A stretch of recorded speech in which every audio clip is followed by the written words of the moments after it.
जल संरक्षण लोगों के जीवन और आजीविका के लिए बेहद जरूरी है।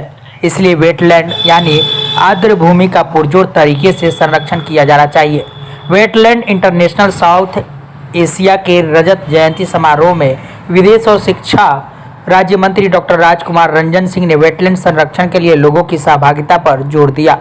उन्होंने कहा कि स्वतंत्रता के 75वें वर्ष में भारत ने 75 आर्द्र भूमियों को रामसर स्थल के रूप में नामांकित किया है, जो एशिया का सबसे बड़ा नेटवर्क है। उन्होंने कहा कि वेटलैंड के संरक्षण के लिए सिर्फ थ्योरी ही आवश्यक नहीं है, बल्कि वेटलैंड के जेनेसिस को भी समझना जरूरी है। जंगलों को पृथ्वी के लंग्स कहते हैं, वेटलैंड्स किडनीज है। समवेयर हम प्लैनेट को ग्रीन बनाना चाहते हैं, बट समय आ गया है कि हम प्लैनेट में ब्लू और ग्रीन दोनों को साथ में देखें।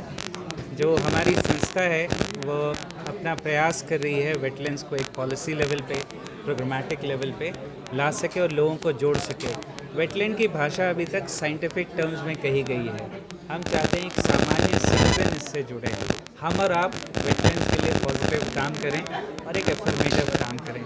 हमारा विश्वास है कि जन भागीदारी से ही वेटलैंड का जो कंजर्वेशन है वो पॉसिबल। जो अर्बन स्पेसेस हैं उसमें काफ़ी ज़्यादा चैलेंजेस इसलिए हैं क्योंकि स्पेस लिमिटेड है और लोग अभी भी जो मेरा घर वो पहले देखते हैं, लेकिन जो वहाँ से हमारा पानी आता है, जो वेस्ट रिसाइकिल होता है, उसकी वैल्यू को नहीं समझ पाते। लेकिन जब बेंगलोर जैसे इंसिडेंट या आज दिल्ली में मैंने देखा फ्लड प्लेन से बाहर लोग बैठे हुए थे, जब ऐसे इंसिडेंट होते हैं तब शायद हमें ये जो है ये उसका महत्व समझ में आता है, लेकिन तब तक बहुत नुकसान हो गया रहता है। तब बैंडेड लगाने से काम नहीं चलेगा, पूरी सर्जरी चाहिए होती है। सो हमारा काम ये है कि हम ऐसी कोई गलती ना होने दें। अगर हम लंबा सोचेंगे तो शायद हम पूरा पर्यावरण जो है एक समेकित रूप से प्रबंधन कर सकें। आगे की आपकी क्या रणनीति है? आगे किस किस प्रोजेक्ट्स पर आप लोग काम करने वाले हैं? हमारे तीन दिशाओं में हम काम करेंगे। जो ऊंचे हिमालय के शिखर में बहुत सारे ऐसे वेटलैंड्स हैं जिनसे नदियों का जन्म होता है।